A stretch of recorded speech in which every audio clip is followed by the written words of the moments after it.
The Signalman by Charles Dickens. "Hello! Below there!" When he heard a voice thus calling to him, he was standing at the door of his box, with a flag in his hand furled round its short pole.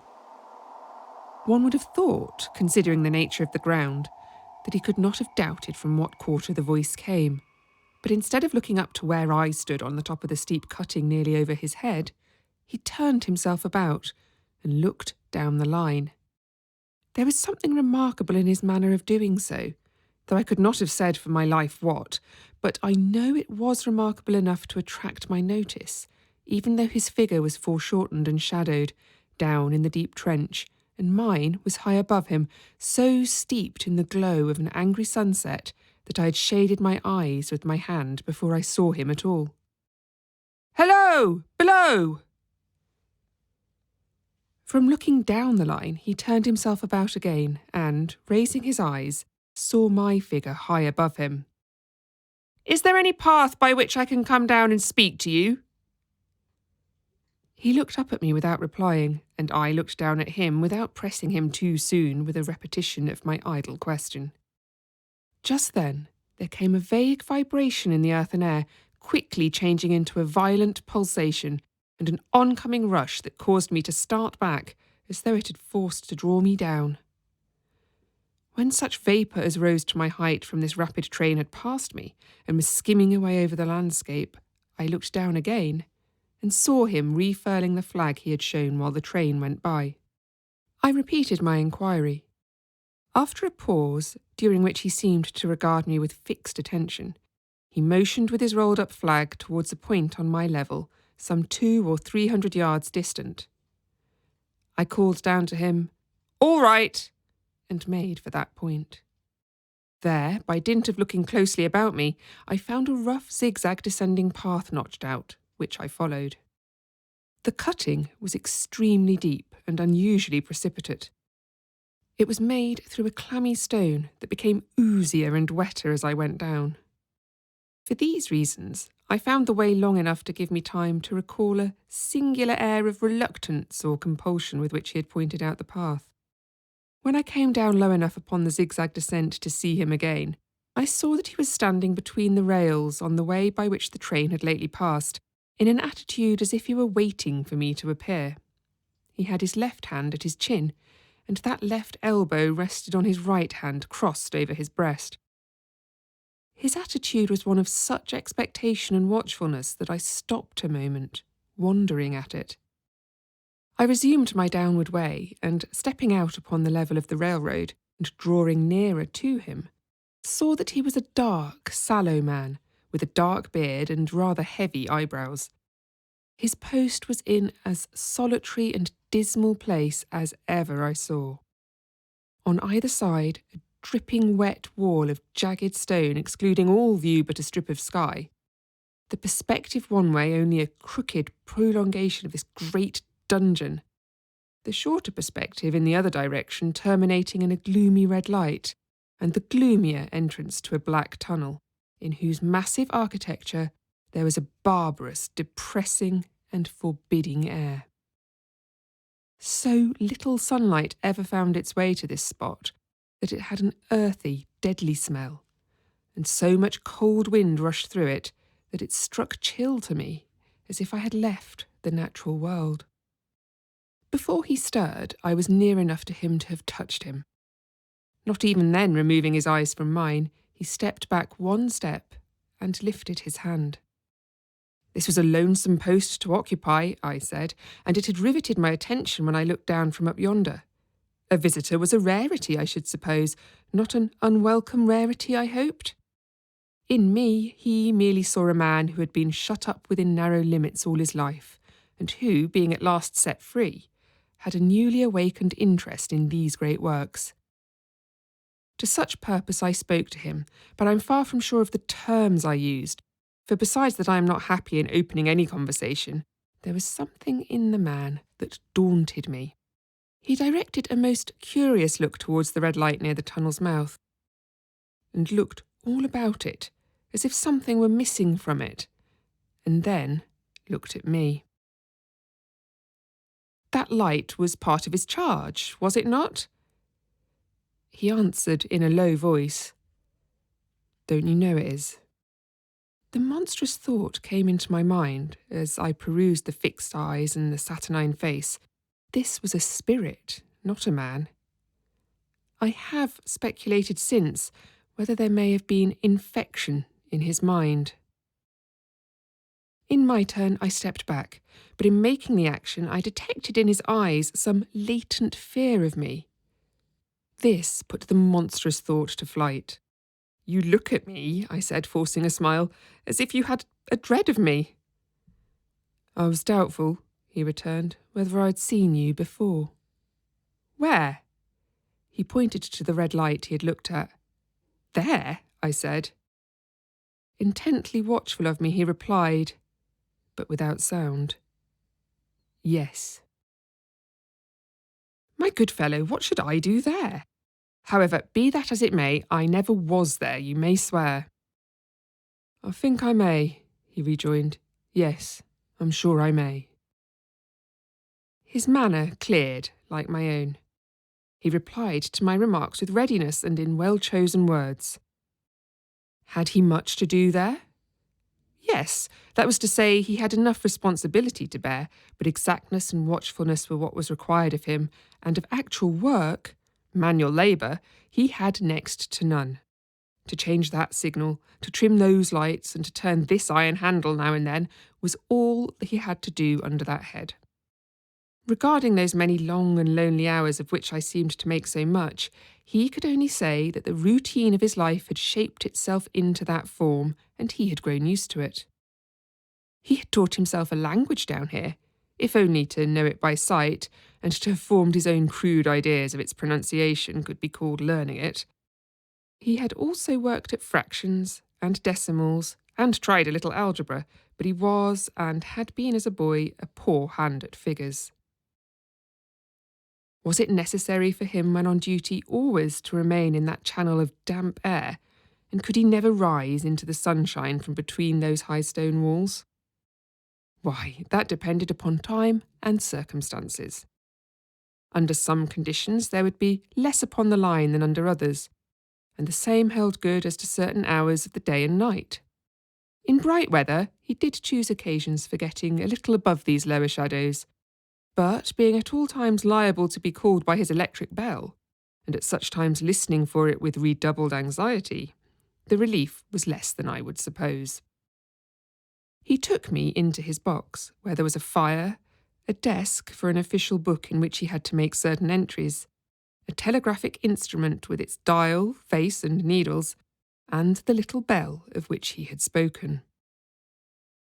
On my trusting that he would excuse the remark that he had been well educated, and, I hoped I might say without offence, perhaps educated above that station, he observed that instances of slight incongruity in such wise would rarely be found wanting among large bodies of men, that he had heard it was so in workhouses, in the police force, even in that last desperate resource, the army, and that he knew it was so, more or less, in any great railway staff.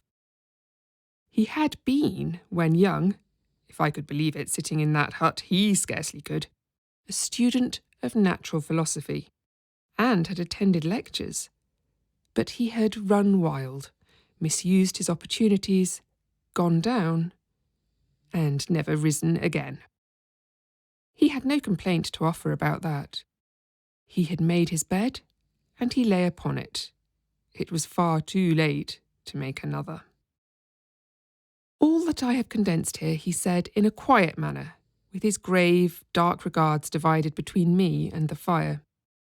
He threw in the word, "Sir," from time to time, and especially when he referred to his youth, as though to request me to understand that he claimed to be nothing but what I found him. He was several times interrupted by the little bell, and had to read off messages and send replies. Once he had to stand without the door and display a flag as a train passed, and make some verbal communication to the driver. In the discharge of his duties, I observed him to be remarkably exact and vigilant, breaking off his discourse at a syllable, and remaining silent until what he had to do was done. In a word, I should have set this man down as one of the safest of men to be employed in that capacity, but for the circumstance that while he was speaking to me he twice broke off with a fallen colour, turned his face towards the little bell when it did not ring, opened the door of the hut, which was kept shut to exclude the unhealthy damp, and looked out towards the red light near the mouth of the tunnel. On both of those occasions, he came back to the fire with the inexplicable air upon him which I had remarked, without being able to define, when we were so far asunder. Said I, when I rose to leave him, "You almost make me think that I have met with a contented man." I am afraid I must acknowledge that I said it to lead him on. "I believe I used to be so," he rejoined, in the low voice in which he had first spoken. "But I am troubled, sir. I am troubled." He would have recalled the words if he could. He had said them, however, and I took them up quickly. "With what? What is your trouble?" "It's very difficult to impart, sir. It's very, very difficult to speak of. If ever you make me another visit, I will try to tell you." "But I expressly intend to make you another visit. Say, when shall it be?" "I'll go off early in the morning, and I shall be on again at 10 tomorrow night, sir." "I will come at 11. He thanked me and went out at the door with me. "I'll show my white light, sir," he said in his peculiar low voice, "till you have found the way up. When you have found it, don't call out. And when you're at the top, don't call out." His manner seemed to make the place strike colder to me, but I said no more than, "Very well. And when you come down tomorrow night, don't call out. Let me ask you a parting question. What made you cry, 'Hello, below there,' tonight?" "Heaven knows," said I. "I cried something to that effect." "Not to that effect, sir. Those were the very words. I know them well." "Admit those were the very words. I said them, no doubt, because I saw you below." "For no other reason?" "What other reason could I possibly have?" "You had no feeling that they were conveyed to you in any supernatural way?" "No." He wished me good night and held up his light. I walked by the side of the down line of rails with a very disagreeable sensation of a train coming behind me, until I found the path. It was easier to mount than to descend, and I got back to my inn without any adventure. Punctual to my appointment, I placed my foot on the first notch of the zigzag next night, as the distant clocks were striking 11. He was waiting for me at the bottom with his white light on. "I have not called out," I said when we came close together. "May I speak now?" "By all means, sir." "Good night, then, and here's my hand." "Good night, sir. Here's mine." With that, we walked side by side to his box, entered it, closed the door, and sat down by the fire. "I've made up my mind, sir," he began, bending forward as soon as we were seated, and speaking in a tone but a little above a whisper, "that you shall not have to ask me twice what troubles me. I took you for someone else yesterday evening. That troubles me." "That mistake?" "No, that someone else." "Who is it?" "I don't know." "Like me?" "I don't know. I never saw the face. The left arm is across the face, and the right arm is waved, violently waved, this way." I followed his action with my eyes, and it was the action of an arm gesticulating with the utmost passion and vehemence, "For God's sake, clear the way." "One moonlit night," said the man, "I was sitting here, when I heard a voice cry, 'Hello, below there!' I started up, looked from that door, and saw this someone else standing by the red light near the tunnel, waving as I just now showed you. The voice seemed hoarse with shouting, and it cried, 'Look out! Look out!' And then again, 'Hello, below there! Look out!' I caught up my lamp, turned it on red and ran towards the figure, calling, "What's wrong? What's happened? Where?" It stood just outside the blackness of the tunnel. I advanced so close upon it that I wondered at its keeping the sleeve across its eyes. I ran right up at it and had my hand stretched out to pull the sleeve away when it was gone. "Into the tunnel?" said I. No. I ran on into the tunnel 500 yards. Stopped, held my lamp above my head, saw the figures of the measured distance and saw the wet stains stealing down the walls and trickling through the arch. I ran out again faster than I had run in, for I had a mortal abhorrence of the place upon me, and I looked all round the red light with my own red light, and I went up the iron ladder to the gallery atop of it, and I came down again and ran back here. I telegraphed both ways. "An alarm has been given. Is anything wrong?" The answer came back both ways. "All well." Resisting the slow touch of a frozen finger tracing out my spine, I showed him how this figure must be a deception of his sense of sight, and how that figures, originating in disease of the delicate nerves that minister to the functions of the eye, were known to have often troubled patients, some of whom had become conscious of the nature of their affliction and had even proved it by experiments upon themselves. "As to an imaginary cry," said I, "do but listen for a moment to the wind in this unnatural valley while we speak so low, and to the wild harp it makes of the telegraph wires." That was all very well, he returned, after we had sat listening for a while, and he ought to know something of the wind and the wires, he who had so often passed long winter nights there alone and watching. But he would beg to remark that he had not finished. I asked his pardon, and he slowly added these words, touching my arm. "Within 6 hours after the appearance, the memorable accident on this line happened, and within 10 hours, the dead and wounded were brought along through the tunnel over the spot where the figure had stood." A disagreeable shudder crept over me, but I did my best against it. It was not to be denied, I rejoined, that this was a remarkable coincidence, calculated deeply to impress his mind. But it was unquestionable that remarkable coincidences did continually occur, and they must be taken into account in dealing with such a subject. Though to be sure, I must admit, I added, for I thought I saw that he was going to bring the objection to bear upon me, men of common sense did not allow much for coincidences in making the ordinary calculations of life. He again begged to remark that he had not finished. I again begged his pardon for being betrayed into interruptions. "This," he said again, laying his hand upon my arm and glancing over his shoulder with hollow eyes, "was just a year ago. 6 or 7 months passed, and I had recovered from the surprise and shock, when one morning, as the day was breaking, I, standing at the door, looked towards the red light and saw the spectre again." He stopped with a fixed look at me. "Did it cry out?"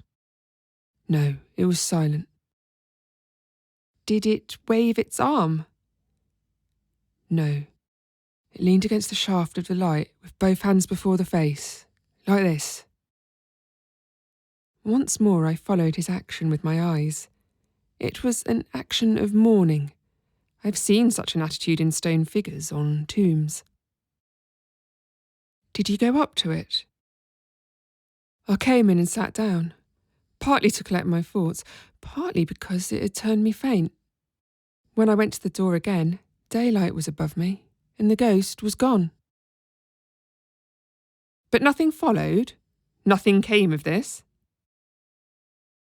He touched me on the arm with his forefinger twice or thrice, giving a ghastly nod each time. "That very day, as a train came out of the tunnel, I noticed at a carriage window on my side what looked like a confusion of hands and heads, and something waved. I saw it just in time to signal the driver, 'Stop!' He shut off and put his brake on, but the train drifted past here 150 yards or more. I ran after it, and as I went along, I heard terrible screams and cries. beautiful young lady had died instantaneously in one of the compartments and was brought in here and laid down on this floor between us. Involuntarily, I pushed my chair back as I looked from the boards at which he pointed to himself. True, sir, true, precisely as it happened, so I tell it you. I could think of nothing to say, to any purpose, and my mouth was very dry. The wind and the wires took up the story with a long, lamenting wail. He resumed, "Now, sir, mark this, and judge how my mind is troubled. The spectre came back a week ago.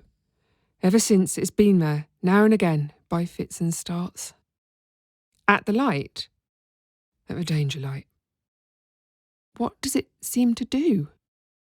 He repeated, if possible with increased passion and vehemence, that former gesticulation of, "For God's sake, clear the way." Then he went on, "I have no peace or rest for it. It calls to me for many minutes together in an agonised manner. 'Below there! Look out! Look out!' It stands waving to me. It rings my little bell." I caught at that. "Did it ring your bell yesterday evening when I was here and you went to the door?"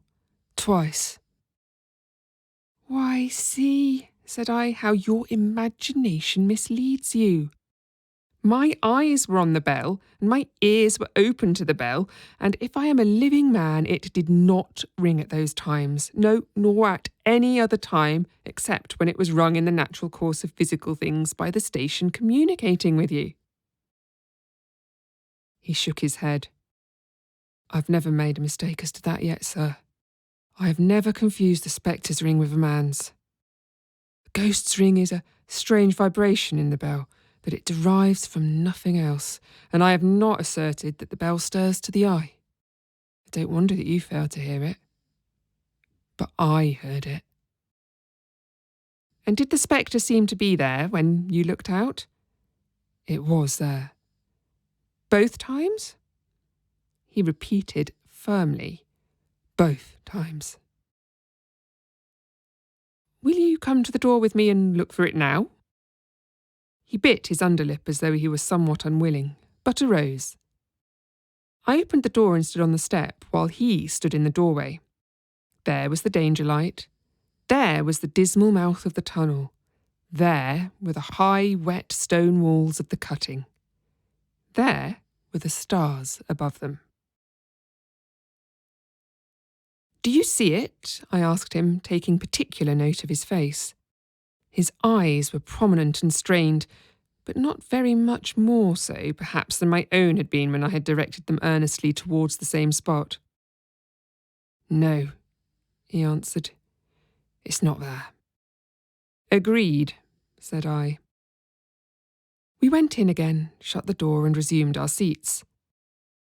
I was thinking how best to improve this advantage, if it might be called one, when he took up the conversation in such a matter-of-course way, so assuming that there could be no serious question of fact between us, that I felt myself placed in the weakest of positions.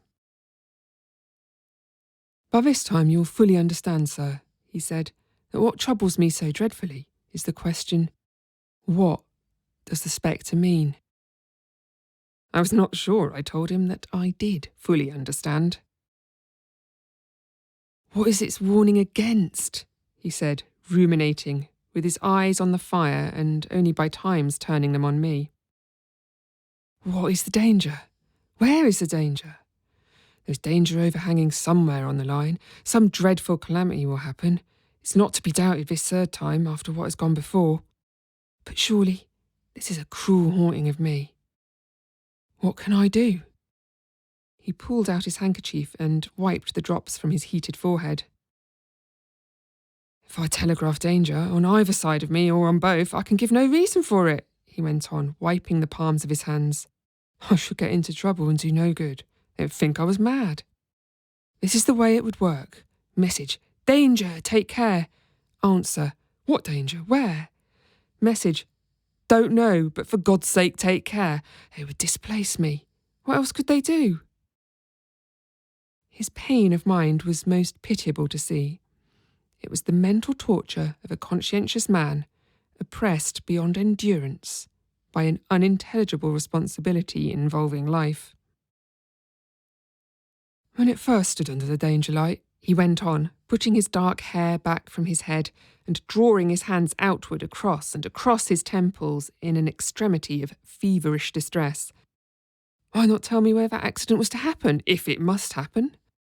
Why not tell me how it could be averted, if it could have been averted? When on its second coming it hid its face, why not tell me instead, she's going to die, let them keep her at home? If it came on those two occasions only to show me that its warnings were true, and so to prepare me for the third, why not warn me plainly now? And I, Lord help me, a mere poor signalman on this solitary station. Why not go to somebody with credit to be believed and power to act?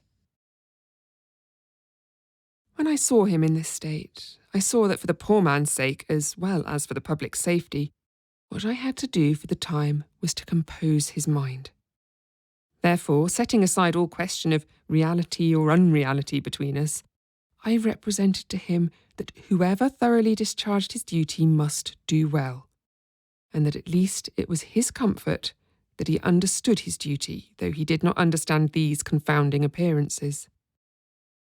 In this effort I succeeded far better than in the attempt to reason him out of his conviction. He became calm. The occupations incidental to his post as the night advanced began to make larger demands on his attention, and I left him at 2 in the morning. I had offered to stay through the night, but he would not hear of it.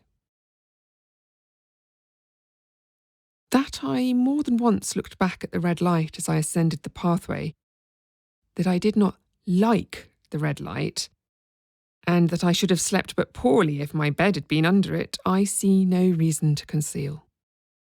Nor did I like the 2 sequences of the accident and the dead girl. I see no reason to conceal that either.